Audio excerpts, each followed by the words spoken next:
tung nghe kan ni in nghe ka ti em môi na du om na ka pu em ni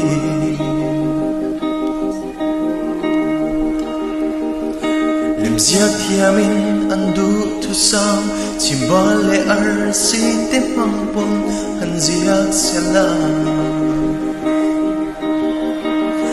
an buông chuột dâu chuông lô nghe ngồi na dòng tê răng cất giấc lệ lung lúc buồn ilut na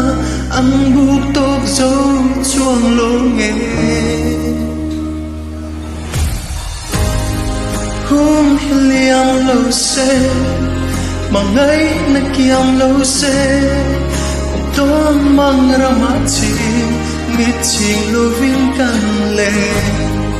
ituru timberpon minar thay chuang lo le len rual ta zinga po kan nitut thelo trong chia lovin ching mi din bia thu kan la Pian ni khan an ngel varten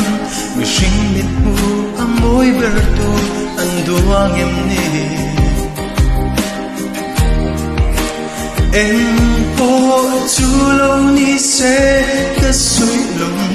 I dung nghe răng ka chak le lum lu kon I lu na an bu tok zo chuang lo nghe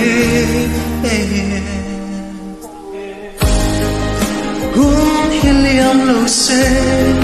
Mang ngay na kiang lâu se Tong mang ramati Min ching lo vin kan le Ituru timberpon Min nar thay chuang lo nghe Len ruan ta zinga po Kanin thuk thay lo Trong chia lo vin ching mi in bia tu kan la